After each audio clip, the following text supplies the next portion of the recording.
Everybody and welcome back to my channel.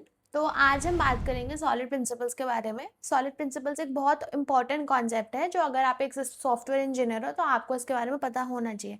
चाहे आप SD1 हो, SD2 हो, SD3 हो, आप किसी भी लेवल पे हो, इन प्रिंसिपल्स के बारे में आपको पता होना चाहिए in order to develop better and maintainable systems.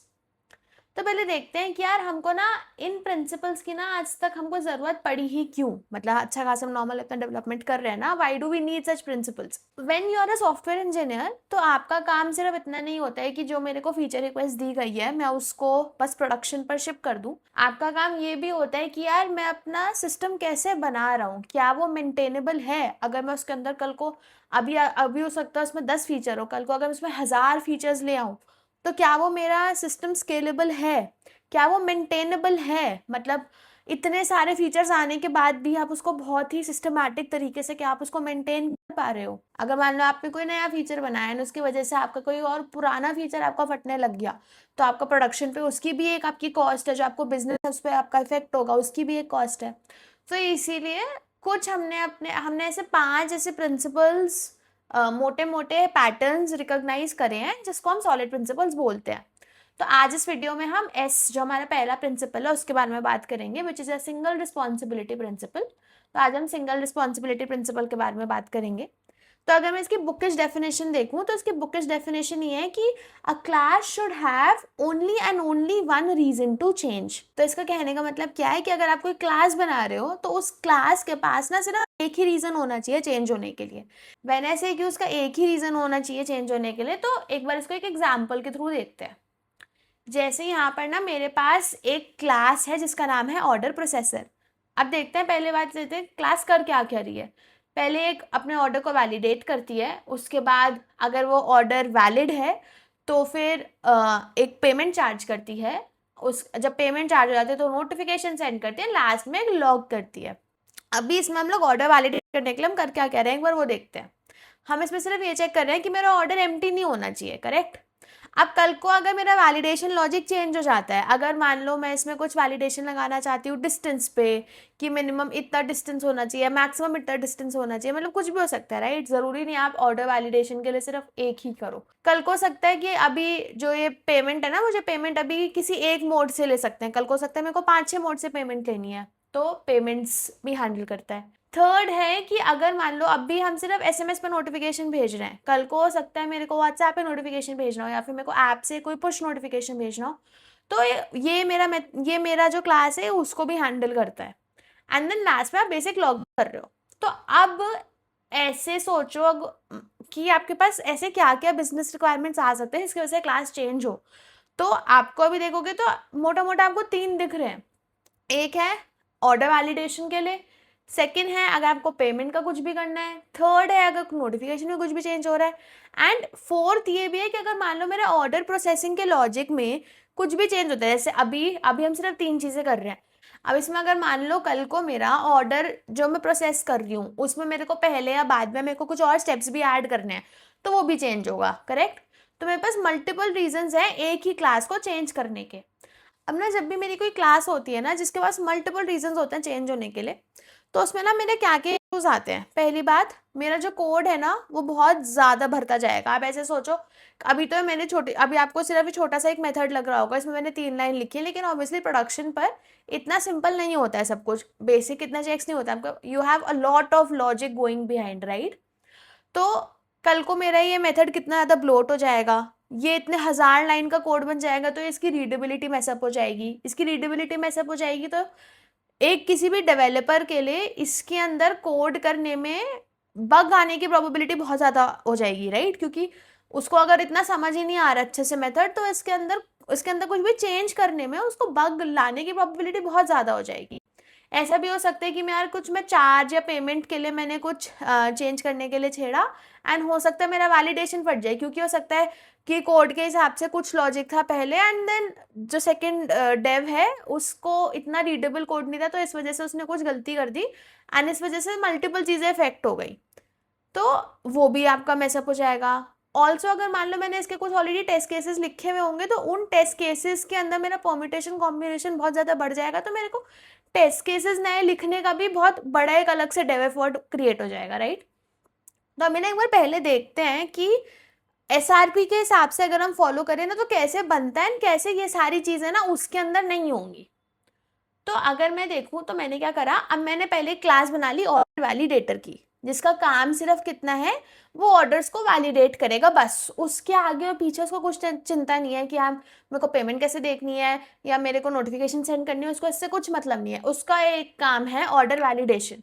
तो ये क्लास मेरी जब भी चेंज होगी, सिर्फ कब चेंज होगी, जब भी मेरे ऑर्डर वैलिडेशन के लॉजिक में कुछ चेंज होगा, सिर्फ तब चेंज होगी।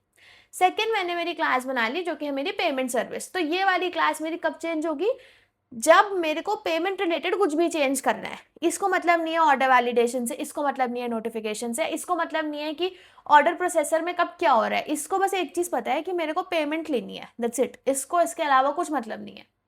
थर्ड है मेरा नोटिफिकेशन सर्विस, जिसका सिर्फ एक ही इकलौता काम है कि मुझे मेरे कस्टमर को नोटिफाई करना है। जैसे इधर मेरा एसएमएस का है, तो अगर मेरे को कल कुछ व्हाट्सएप पे कुछ भी नया लाना होगा तो वो सिर्फ इधर इस क्लास तक उसका आएगा, इसके ऊपर उसको नहीं फर्क पड़ता कि मेरा क्या चल रहा है। एंड लास्ट क्लासेस है ऑर्डर प्रोसेसर, जिसका सिर्फ एक ही काम है कि मेरे किस स्टेप के बाद क्या होने वाला है। जैसे मेरा पहले वैलिडेशन होगा, उसके बाद मेरा पेमेंट का होगा, उसमें मेरा नोटिफिकेशन का होगा। अब इसको इससे मतलब नहीं है कि वैलिडेशन कैसे हो रही है, इसके पास वो बिजनेस लॉजिक नहीं है, इसको बस इतना पता है पहले मुझे वैलिडेट करना है ऑर्डर को, उसके बाद मेरे को चार्ज करना है और थर्ड मेरे को नोटिफिकेशन सेंड करनी है। इसको सिर्फ उस ऑर्डर से मतलब है। तो अगर मेरे उस ऑर्डर में कुछ भी ऊपर नीचे होगा तो उसको सिर्फ उसको ही डील करना है। अब ये देखते हैं कि ये सिंगल रीजन होने से ना मेरे को बेनिफिट क्या हो रहा है। पहली बात कि जब भी मेरा कोई नया चेंज आ रहा है ना, वो एक सिंगल पीस ऑफ कोड पे नहीं आ रहा है, तो मेरा जो कोड है ना वो ब्लोट नहीं करेगा, क्योंकि सारा मैंने लॉजिक्स को ना सेग्रीगेट कर दिया है। तो ऐसा नहीं होगा, ऐसे होने की प्रोबेबिलिटी बहुत कम हो जाएगी कि मेरा एक जगह का लॉजिक दूसरी जगह के लॉजिक को हैम्पर करे। तो एक तो हमने वो वाली प्रोबेबिलिटी काफी कम कर दी। सेकेंड है कि मेरा जो है कोड अब बहुत ज़्यादा कॉम्पैक्ट एंड नीट होगा, तो वो रीडेबल भी होगा। तो डेव जो भी कोई अगर मान लो नया डेव आके आपका पीस ऑफ कोड देख रहा है, फिर आप भी बहुत टाइम बाद अपना पीस ऑफ कोड देख रहे हो, तो आपको इजीली वो समझ आएगा, तो उसमें बग्स और आने की प्रोबेबिलिटी और कम हो जाती है। तो अब अगर मान लो मेरी एक क्लास के पास सिर्फ एक ही रीजन है चेंज होने के लिए, तो मेरा कोड कितना मॉड्यूलराइजिंग हो गया है कि अगर मान लो मेरे को पता है अगर मेरे को वैलिडेशन का कुछ भी देखना है तो मुझे सिर्फ इस क्लास को देखना है, मुझे और कुछ भी देखने का मतलब नहीं है। ऑल्सो इसमें एक और भी चीज़ होती है कि ना आप कोड ज़्यादा रीयूज़ कर पाते हो। अभी सपोज करो ऑर्डर वैलिडेटर ना आपका सिर्फ ऑर्डर प्रोसेसर में नहीं है, आपको किसी और सपोज करो आपको डिस्काउंट या आपको किसी और भी सर्विस में आपको इसको यूज़ करना है, तो आप इसी को रीयूज़ कर सकते हो, राइट। लेकिन अगर आप ऐसे लिखते ना तो आपने जो पीस ऑफ कोड इधर लिखा है ना वो आपको उधर भी लिखना पड़ता, करेक्ट। तो अब क्या होता है, आपका ड्यूप्लीकेशन ऑफ लॉजिक भी हो जाता है, फिर यूजेबिलिटी खत्म हो जाती है। ड्यूप्लीकेशन होता है तो एक जगह अगर आप चेंज करो तो आपको मल्टीपल जगह वो चीज़ चेंज करनी पड़ेगी, तो वो भी चीज़ें आपकी इंट्रोड्यूस हो जाती। तो इससे सिंस मेरा कोड बहुत ज़्यादा मॉड्यूलराइज हो गया, वो बेटर रीडेबल, उसकी रीडेबिलिटी बढ़ गई है, तो उसमें बग्स आने की प्रोबेबिलिटी भी कम हो गया है, प्लस वो स्केलेबल भी है, क्योंकि मैं इजीली अपने पूरे कोड को समझ पा रही हूँ, देख पा रही हूँ, एंड देन वो मैंने लिखा और डिज़ाइन इस तरीके से करा है कि कल को अगर मुझे कुछ भी नया लाना है, मुझे कुछ भी न्यू उसके अंदर इंट्रोड्यूस करना है, तो उसमें बहुत ज़्यादा एक तो एफर्ट नहीं लगेगा एंड वो ज़्यादा स्टेबल एंड मैनेजेबल तरीके से आप उसमें ऐड कर सकते हो। तो अब एक बार क्विकली इसके एडवांटेजेस देख लेते हैं इस प्रिंसिपल के। तो अब पहला है ईजियर टू टेस्ट, क्योंकि since every class has only one job, तो आपके यूनिट टेस्ट आपके बहुत छोटे एंड बहुत प्रिसाइज होते हैं एंड बहुत ईजिली अगर मान लो आप कुछ भी नया फीचर ऐड कर रहे हो, तो या तो आप एक नई क्लास ऐड करके उसका एक नया यूनिट टेस्ट बना रहे हो, या फिर आप बस कुछ स्पेसिफिक यूनिट टेस्ट केसेस में आप उसको चेंज कर रहे होगे, जो कि बहुत बड़ा मेजर चेंज नहीं होगा। सेकेंड है ईजियर टू चेंज, एग्जैक्टली। तो अगर मान लो मेरा कोड बहुत ब्लोट होता चला जाएगा, तो उसमें मेरा चेंज करने का टाइम एंड एफर्ट भी बहुत ज़्यादा बढ़ जाएगा, and which is not at all required in a production level system. Third है बेटर रीडेबिलिटी, क्योंकि आप अब आपके क्लास नेम जो है ना वो मैच करते हैं आपके एग्जैक्टली पर्पस से। उधर मेरा ऑर्डर प्रोसेसर क्लास नहीं बता पा रहा था कि मैं उसके अंदर वैलिडेटर भी कर रहा हूँ, वैलिडेशन भी कर रहा हूँ, राइट। तो कोई भी नया डेव आएगा तो उसके लिए बहुत आसानी होगी आपका कोड देखने का, समझने। फोर्थ है फ्यूअर मर्ज कॉन्फ्लिक्ट्स। अब ना इसको ऐसे सोचते हैं कि ना जब हम लोग रियल लाइफ में काम करते हैं ना, तो किसी एक सिस्टम पे ना सिर्फ एक इंसान काम नहीं करता है, पूरी टीम काम कर रही होती है। अब ऐसे सपोज करो कि यार आपके पास तो आया कि आपको आपके मैनेजर ने बोला यार तेरे को ना पेमेंट एक नया ऐड करना है, एंड आपके टीममेट को बोला यार तुमको ना ऑर्डर वैलिडेशन में कुछ कुछ तो चेंज करना है। अब अगर मान लो हमें पहले वाले तरीके इस वाले तरीके से जाते हैं ना, तो क्या होता, आप लोग सेम पीस ऑफ फाइल में चेंज कर रहे हो, तो आप लोगों ने लोकल पे अपना सारा काम वाम करा, टेस्ट करा, सब कुछ कर लिया, एंड देन जब आप इसको किसी भी ब्रांच पे पुश करोगे, दोनों लोग जब पुश करोगे ना, तो आपके मर्ज कॉन्फ्लिक्ट्स उतने ही आएंगे, एंड मर्ज कॉन्फ्लिक्ट्स रिजॉल्व करने में बहुत बार हम नए बग्स इंट्रोड्यूस कर देते हैं, क्योंकि आप दोनों ने अपना साथ में कोड तो टेस्ट हुआ ही नहीं होता है, तो या तो किसी और बंदे का एक्स्ट्रा टाइम एंड एफर्ट जाएगा, नहीं तो उसके अंदर कुछ ना कुछ नया एक बग आने की प्रोबेबिलिटी बहुत ज्यादा इंक्रीज हो जाती है। तो जो आपका लास्ट वाला है that is your fewer merge conflict, क्योंकि separate responsibility separate file system में है, तो इसलिए जब भी लोग साथ में काम करेंगे तो मर्ज कॉन्फ्लिक्ट आने की प्रोबेबिलिटी बहुत कम हो जाएगी, जैसे इस वाले में, क्योंकि अब ये सारे मेरे अलग अलग फाइल्स में होते, तो अगर मान लो मेरे को पेमेंट सर्विस वाला कुछ भी चेंज करना है, तो अगर कोई और बंदा ऑर्डर वैलिडेटर पे कर भी रहा है, तो हम साथ में मर्ज कर सकते हैं बहुत कन्वीनियंटली एंड बहुत 100% रिलायबल तरीके से, कि हाँ वो सही चलेगा अपना साथ में। तो this was about your first principle which is a single responsibility principle. अब हमारी नेक्स्ट वीडियो में इसका जो नेक्स्ट प्रिंसिपल है which is a open close principle, उसके बारे में बात करेंगे। And this was it for today, bye. तो अब जो हम नेक्स्ट प्रिंसिपल देखने वाले हैं वो है हमारा ओपन क्लोज प्रिंसिपल। अब अगर हम इस प्रिंसिपल की बुकिश डेफिनेशन पे जाएंगे तो वो क्या बोलता है, a class should be always open for extension but closed for modification. तो एक बार ना इसका ना एग्जाम्पल से मतलब समझते हैं कि होता क्या है। अब जैसे सपोज करो मेरे पास ना एक क्लास है डिस्काउंट कैलकुलेटर। अब ये क्या कर रहा है, जब भी मैं इसके पास एक मेथड है जिसका नाम है अप्लाई, वो क्या करता है, कोई भी डिस्काउंट अप्लाई करता है। इसमें हमने एक भेजा टाइप कि मुझे किस टाइप का डिस्काउंट अप्लाई करना है और किस अमाउंट पे मुझे डिस्काउंट अप्लाई करना है। अब ना इसके अंदर हमने बहुत सारे इफ लगा रखे हैं कि अगर मान लो मेरा डिस्काउंट टाइप फ्लैट है, तो मुझे फ्लैट सीधा उस अमाउंट में से उतना 50 रुपीज माइनस कर देना है, या फिर अगर मेरा परसेंटेज है डिस्काउंट टाइप तो मुझे उतना परसेंटेज उसमें से हटाना है। एंड सिमिलरली अगर मेरे पास कल को कोई भी नया डिस्काउंट आएगा तो यहाँ पे हम एक और एलसिफ ऐड कर रहे होंगे, एंड हम उसके बेसिस पर अपना डिस्काउंट कैलकुलेट कर दे रहे होंगे। तो क्या होगा, अब मेरा जो ये जो मैंने एग्जिस्टिंग क्लास बना रखी है ना discount calculator, it is open for extension as well as modification. हमारा से मॉडिफिकेशन का मतलब क्या हुआ कि अगर मुझे कोई भी अगर मेरे को एक नया अब डिस्काउंट टाइप अगर मेरे को इंट्रोड्यूस करना है तो मुझे एग्जिस्टिंग क्लास में उसको मॉडिफाई करना पड़ रहा है। It is an extension of a new discount addition but it is still a modification in my existing class. जो हमारा प्रिंसिपल है वो क्या बोलता है, a class should be open for extension but close for modification.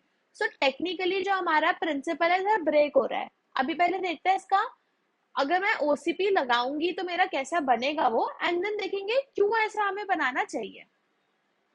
अब इसमें हमने क्या करा, मैंने एक इंटरफेस बना दिया है डिस्काउंट स्ट्रैटेजी का, जो क्या करता है, जिसके अंदर मेरे पास एक मेथड है अप्लाई, जो कि एक अमाउंट लेता है उस पर डिस्काउंट अप्लाई कर देता है। अब जो मेरी डिस्काउंट स्ट्रैटेजी जो मेरा इंटरफेस है ना, उसको मैं इम्प्लीमेंट कर रही हूँ अलग अलग अपने डिस्काउंट टाइप्स के लिए। जैसे मेरा पहला है फ्लैट डिस्काउंट, तो अगर मैंने जो तो इसके अंदर जब मैं अपने अप्लाई मेथड को जब इम्प्लीमेंट करूंगी तो उसके अंदर मैं सीधा सीधा अपना जो मैंने उधर लॉजिक लगा रखा था हम उसको इधर रख देंगे कि ठीक है फ्लैट डिस्काउंट पे मेरा ऐसे काम करना है। Similarly for percentage discount. And अब कल को ना मेरा कोई भी नया अगर मेरा डिस्काउंट आएगा ना, तो मैं एक नई क्लास बना दूंगी जो कि इम्प्लीमेंट करेगा मेरा डिस्काउंट स्ट्रैटेजी को। क्यों, अब ना जैसे हमने ऊपर देखो क्या कर रखा था, मैंने डिस्काउंट कैलकुलेटर क्लास बना रखी थी, यहाँ पर भी मेरे पास एक डिस्काउंट कैलकुलेटर क्लास है जिसके अंदर मेरे पास वही सेम अप्लाई वाला मेथड है। इसके अंदर बस क्या डिफरेंस है, यहाँ पे मैंने एक स्ट्रिंग टाइप ले रखा था, यहाँ पर हमने डिस्काउंट स्ट्रैटेजी ले रखा है। अब हम इधर क्या कर रहे हैं, उसमें तो हम ना स्ट्रिंग टाइप भेज रहे थे कि किस टाइप के बेसिस पे, इफ एल्स में हम चेक कर लेते थे ठीक है मेरा कौन सा डिस्काउंट आ रहा है तो मैं उसके अकॉर्डिंग अप्लाई कर दूंगी। यहाँ पर क्या है, मैंने एक ऑब्जेक्ट भेजा है, अब उस ऑब्जेक्ट को पता है इंटरनली कैसे फंक्शन करना है, वो डिस्काउंट कैलकुलेटर को उसका हेडेक लेने का जरूरत नहीं है। तो यहाँ पर जब अब जैसे अगर मान लो मेरे को फ्लैट डिस्काउंट को मेरे को अप्लाई करना है तो मैं फ्लैट डिस्काउंट का एक इंस्टेंस क्रिएट करके इस मेथड को भेज दूंगी, तो वो इस वाले अप्लाई को करेगा एग्जीक्यूट। सिमिलरली अगर मैं परसेंटेज डिस्काउंट मेरे को लगाना है तो मैं इसका इंस्टेंस क्रिएट करके भेज दूंगी तो परसेंटेज डिस्काउंट करेगा एग्जीक्यूट। कल को मेरे पास कोई और आता है तो हम उसका बना के भेजेंगे, तो हम एक नई क्लास जनरेट कर रहे होंगे, ऐड कर रहे होंगे। इसमें अगर आप नोटिस करोगे तो हम पॉलीमॉर्फिज्म का यूज कर रहे हैं, क्योंकि हमेशा हम यही वाला जो हमारा इंटरफेस वाला जो मेथड है हम उसको इम्प्लीमेंट कर दे रहे हैं। एंड जो मेरा कॉलर है, कॉलर को हमेशा पता है कि मेरे पास एक नाम का मेथड होने वाला है, डॉट अप्लाई, जिसको मैं एक अमाउंट भेज दूंगा, मेरा काम हो जाएगा। उसको यार देख लेने की जरूरत नहीं है कि मेरा फ्लैट डिस्काउंट काम कैसे कर रहा है या फिर मेरा परसेंटेज डिस्काउंट काम कैसे कर रहा है। उसको बस इतना पता है कि मेरे पास एक ऑब्जेक्ट आएगा, ऑब्जेक्ट के अंदर ही डॉट अप्लाई करके एक मेथड होगा, मैं उसको अगर वो अमाउंट दूंगा तो मेरा वो खुद प्रोसेस हो जाएगा। तो इसमें क्या हो गया, मैंने अपने सेग्रीगेट कर दिया कि ठीक है, मेरा इस फ्लैट डिस्काउंट की रिस्पॉन्सिबिलिटी इस क्लास को है, परसेंटेज डिस्काउंट की रिस्पॉन्सिबिलिटी इस क्लास को है। अब जो हम बोल रहे हैं ना ओसीपी में open for extension, close for modification, वो देखते हैं इसमें कैसे फिट बैठ रही है। मेरे को क्या एक अगर नया डिस्काउंट स्ट्रैटेजी ऐड करने, क्या मैं कर सकती हूँ? यस, मैं कर सकती हूँ, क्योंकि मैं एक नई क्लास इंप्लीमेंट कर दूंगी और उसके अंदर मैं अपना सारा बिजनेस लॉजिक डाल सकती हूँ कि डिस्काउंट कैसे चलेगा। Is it close for modification? Yes, क्योंकि जब मैं कोई नया डिस्काउंट ऐड कर रही हूँ, जब मैं अपने कोड को एक्सटेंड कर रही हूँ, तब मुझे कोई एग्जिस्टिंग क्लास जाके मॉडिफाई नहीं करनी पड़ रही। अगर कल को मेरा फ्लैट डिस्काउंट का अगर लॉजिक चेंज हो जाता है कि मेरे को फ्लैट डिस्काउंट में डेफिनेशन चेंज करनी है, तो वो मेरा अलग तरीके की रिक्वायरमेंट होगी, right? That is not an extension, that is like a logic modification, तो उसमें आप जाके उधर चेंज करोगे। बट अगर मैं कुछ भी नया ऐड कर रही हूँ तो उसमें मेरी कोई एग्जिस्टिंग क्लास पे मेरे असर नहीं पड़ रहा है। तो इसका मतलब होता है a class should be open for extension but close for modification. अब ना पहले इसका फायदे देखते हैं कि हम इसको कर क्यों रहे हैं। तो एक तो अपना हो गया बेटर कोड रीडेबिलिटी, हमने पहले भी देखा था। अगर आप एसआरपी की वीडियो नहीं देख कर आए हो तो पहले आप एसआरपी देख लो एंड देन इस पर आना। सेकेंड, आपका बेटर कोड रीडेबिलिटी होगा। थर्ड, हर एक क्लास के पास सिर्फ अपनी रिस्पॉन्सिबिलिटी है, वही काम कर रहे हैं, कुछ एक्स्ट्रा नहीं कर रहे हैं। जैसे इस वाले में अगर आप देखोगे तो इसमें तो मेरा एसआरपी भी ब्रीच हो रहा है, क्योंकि इसके अंदर मल्टीपल रिस्पॉन्सिबिलिटी है, इसको सारे लॉजिक समझने की भी जरूरत है, तो वो भी मेरा ब्रीच हो रहा है। अब इसमें अगर मान लो मेरे जो टेस्ट केसेस मेरे को लिखने हैं वो भी मेरे सिंपल लिखे जाएंगे, मेरा कोड रिव्यू आसान हो जाएगा। क्यों? क्योंकि अगर मान लो कोई नया डिस्काउंट ऐड हो रहा है तो जो रिव्यूअर है उसको सिर्फ जो नई क्लास ऐड है उसको उसी से मतलब है, उसको और किसी और चीज से मतलब नहीं है। उसको बस ये देखना है कि ठीक है मैंने राइट इंटरफेस इंप्लीमेंट करा है कि नहीं, मेरा बिजनेस लॉजिक सही है कि नहीं, उसको यही चीजें देखनी है उसको, और बाकी सारे डिस्काउंट स्ट्रैटेजी से उसको कुछ मतलब नहीं है। तो मेरा वो भी चीजें ईजी हो रही है। एक बार इधर भी देख लेते हैं अपने पास क्या क्या एडवांटेज है। तो पहला ये है कि न्यू फीचर्स हम लोग विदाउट पुरानी चीजों को टच करे निकाल सकते हैं, जो ऑलरेडी टेस्टेड है कोड, बिना उसको हैम्पर करे नए फीचर्स निकाल सकते हैं। तो मेरा जो एग्जिस्टिंग है सारा का सारा बिहेवियर वो स्टेबल रहता है, सिर्फ नए वाले को मेरे को टेस्ट करना है, मेरे को एग्जिस्टिंग वाले को टेस्ट करने का रिक्वायरमेंट नहीं है। थर्ड है आपको पुश करता है पॉलीमॉर्फिज्म को ज्यादा यूज करने का। And third is your and last is your faster code reviews. तो इससे सिर्फ इतना ही नहीं है, बट आपका कोड रीडेबिलिटी, उसको आप मेंटेन कैसे कर रहे हो, वो कितना एक्सटेंसिबल है, आपका इन जनरल आपके एक सॉफ्टवेयर का life cycle gets improved if you implement the SOLID principles, जिसमें आज हमने देखा ओसीपी। अब हम नेक्स्ट वीडियो में देखेंगे हमारा Liskov substitution principle. This is a very very very important principle, इसमें बहुत लोग कंफ्यूज होते हैं, तो इसको मिस नहीं करना। ठीक है, अपना जो अब नेक्स्ट है वो है हमारा लिस्ट ऑफ सब्सटीट्यूशन प्रिंसिपल। ये बहुत इंपॉर्टेंट प्रिंसिपल है, लोग बहुत ज़्यादा कंफ्यूज होते हैं इसके और इंटरफेस एग्रीगेशन प्रिंसिपल के बीच में। तो दोनों को बहुत अच्छे से एग्जाम्पल्स देखना एंड अकॉर्डिंगली आपको फिर समझ आ जाएगा कि दोनों में डिफरेंस एग्जैक्टली है क्या। तो लिस्ट ऑफ सब्सटीट्यूशन प्रिंसिपल बोलता क्या है कि ना जो मेरा एक सब क्लास है ना वो इजीली रिप्लेसेबल होनी चाहिए मेरे पेरेंट क्लास से, बिना किसी रैंडम सरप्राइजेस के या बिना मेरे कोड के करेक्टनेस के चेंज हुए। इसका मतलब क्या है कि अगर कहीं भी ना मेरा अगर पेरेंट क्लास एक्सपेक्टेड है ना, तो अगर मैं उसका सब क्लास का अगर ऑब्जेक्ट भेज दूँ ना तो मेरा कोड फटना नहीं चाहिए, उसके पास कोई रन टाइम एरर भी नहीं आना चाहिए। तो बहुत रिलायबल तरीके से मैं मेरे एक सब क्लास को सेंड कर सकती हूँ जहाँ मेरा पेरेंट क्लास एक्सपेक्टेड है। इस थॉट को अभी अपने साथ रखो एंड अभी एक बार कोड देखते हैं ताकि आपको बेटर समझ आए कि मैं बोलना क्या चाह रही हूँ। यहाँ पर ना मेरे पास एक पेमेंट क्लास है, ठीक है। पेमेंट क्लास क्या है, वो एक पे मेथड को कॉल करता है, जो पे मेथड को इम्प्लीमेंट करता है। अब मेरे पास दो तरीके की पेमेंट्स हैं, एक मेरा पेमेंट हो सकता है वाया क्रेडिट कार्ड और एक हो सकता है कैश ऑन डिलीवरी। तो जो मेरी क्रेडिट कार्ड वाली पेमेंट है उस पर तो मेरा पे मेथड एप्लीकेबल है, क्योंकि मैं उसको क्रेडिट कार्ड के थ्रू मैं डायरेक्टली ऑनलाइन आपको पे कर सकते हैं। बट जो मेरा कैश ऑन डिलीवरी है वो एप्लीकेबल नहीं है, क्योंकि उसमें तो मैं डायरेक्टली ऐसे डॉट पे नहीं कर सकती ना कॉल, वो तो मेरे एक अलग लॉजिक से चलेगा।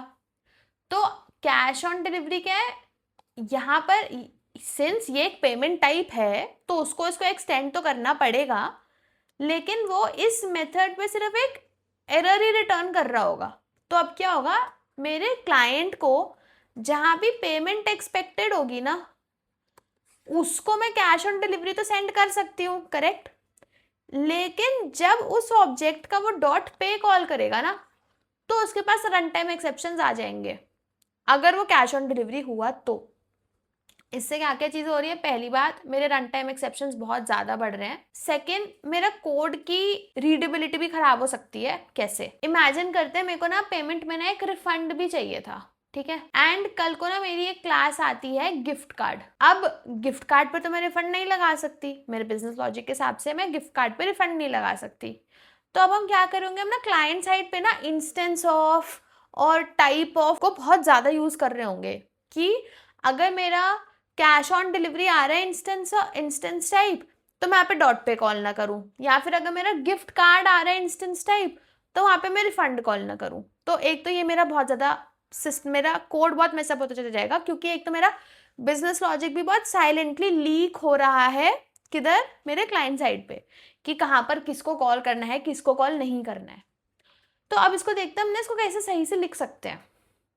इसको हम कैसे कर सकते हैं, मैंने एक एब्स्ट्रैक्ट क्लास बनाई पेमेंट, एक मेरे पास आराम से एक मेरी क्लास है जो कि मेरी पेमेंट है। फिर मैंने एक क्लास बनाई ऑनलाइन पेमेंट, तो मेरे पास एक पेमेंट टाइप की क्लास है, जो उसकी दो सब क्लासेस क्या है, online payment and offline payment, correct. अब जो मेरा क्रेडिट कार्ड है ना, उसमें तो मैं ऑनलाइन पे कर सकती हूँ, तो जो सिर्फ मेरा ऑनलाइन पेमेंट वाली क्लास है ना, उसके अंदर ये पे वाला मेथड आएगा, क्योंकि सिर्फ ऑनलाइन पेमेंट वाले में मैं डायरेक्टली डॉट पे चला सकती हूँ। तो जो मेरा क्रेडिट कार्ड वाला है ना, वो इस ऑनलाइन पेमेंट वाले को एक्सटेंड करेगा। अब सिंस ऑनलाइन पेमेंट को एक्सटेंड कर रहा है, तो मेरा क्लाइंट तो एक नॉर्मल पेमेंट एक्सपेक्ट कर सकता है, करेक्ट। वो सारे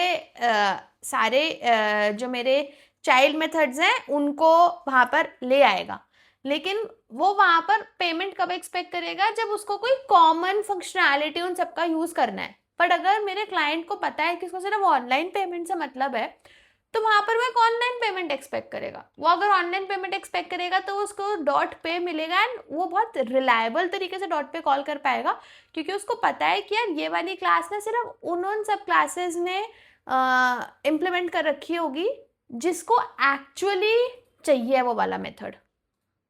तो ऑनलाइन पेमेंट हो गया। अब देखो आप, यूपीआई वाले में भी हमने डॉट पे कॉल कर रखा है, एंड हमने फिर हमारा कैश ऑन डिलीवरी वाले में हमने डायरेक्टली सिर्फ पेमेंट को कर रखा है। आप इसका एक ऑफलाइन पेमेंट भी बना सकते हो, लेकिन आप इसको डायरेक्टली पेमेंट वाले को भी कॉल करके इसको यूज कर सकते हो। तो अगर आप नोटिस करोगे ना, तो जो आपका लिस्क सब्स्टिट्यूशन प्रिंसिपल है ना, वो एक्चुअली ना आपको बहुत ज्यादा फोर्स करता है पॉलीमॉर्फिज्म यूज करने का, क्योंकि इसमें ना आप एक्चुअली वो चीज फॉलो कर रहे हो कि हम ना हमारा कोड ना अपने पेरेंट टाइप के अगेंस्ट लिख सकते हैं, एंड उसमें प्लग इन प्ले करके ना कोई भी एक सब क्लास भेज सकते हैं, जिसके अंदर वो पेरेंट टाइप वाला जो मेथड है हमने वो इम्प्लीमेंट कर रखा है सब क्लासेस में।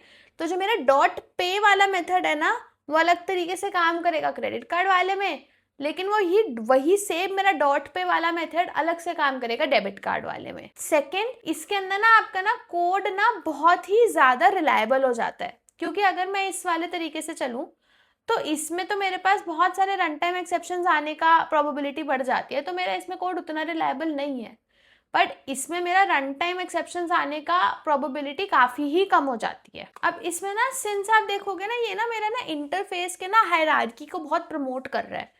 वो ये नहीं बोल रहा है कि यार तुम ना एक ही इंटरफेस है, एक ही एब्स्ट्रैक्ट क्लास बना दो और उसके अंदर सब कुछ डाल दो, एंड वो सबको सारी सब क्लासेस वही इंप्लीमेंट करेंगी, एंड जिससे आपका आईएसपी भी एक बारी को आपका फेल होगा। अभी जब आप आईएसपी पढ़ोगे तो आपको समझ आएगा कि क्यों इससे आपका इंटरफेस एग्रीगेशन प्रिंसिपल भी आपका फेल होता है। तो वो भी होगा। तो इससे ना आपके ना बहुत बल्की एंड जेनेरिक पेरेंट क्लासेस बनने से भी आपको रोकता है, एंड ऑब्वियसली इससे आपके टेस्ट केसेस लिखने आसान हो जाते हैं, एंड आप कोड बेटर मेंटेन कर पाते हो, कोड की रीडेबिलिटी बेटर हो जाती है, कोई भी नया डेव आपका आके आपका कोड देखेगा तो आप बेटर तरीके से समझ पाएगा, तो नए बग्स के इंट्रोड्यूस होने की प्रोबेबिलिटी भी काफ़ी कम हो जाती है। So this was our Liskov substitution principle. अब जो हम नेक्स्ट देखेंगे वो देखेंगे हम लोग अपना इंटरफेस सेग्रीगेशन प्रिंसिपल। ठीक है, अब जो हमारा नेक्स्ट प्रिंसिपल है ना वो है हमारा इंटरफेस सेग्रीगेशन प्रिंसिपल।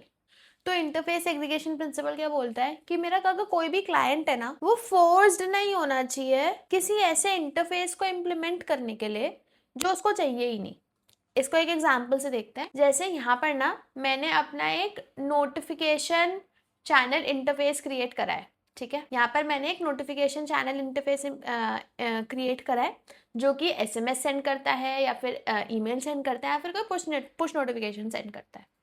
अब ना मेरा कोई एक क्लास है जिसको ना चाहिए सिर्फ ईमेल सेंड करना है, तो वो इम्प्लीमेंट तो नोटिफिकेशन चैनल को करेगा एंड इसके अंदर जो मेरे मेथड्स हैं वो सिर्फ सेंड ईमेल वाले को इम्प्लीमेंट कर पाएगा, वो बाकी दोनों में तो सिर्फ एरर थ्रो करेगा, क्योंकि उस क्लास को उन दोनों पे तो करना ही नहीं है कुछ काम, ना उसको एक एसएमएस सेंड करना है ना ही उसको कोई पुश नोटिफिकेशन भेजना है। तो यहाँ पे टेक्निकली जो मेरा क्लाइंट है वो मेरा ईमेल ओनली चैनल है, वो यहाँ पर फोर्स्ड है सेंड पुश और सेंड एसएमएस वाले मेथड्स को इम्प्लीमेंट करने के लिए, तो उसको शायद चाहिए ही नहीं कभी भी। तो अब इसको हम कैसे ठीक करेंगे? यहाँ पर हमने क्या करा, हमने ना 3 अलग इंटरफेसेस बना दिए।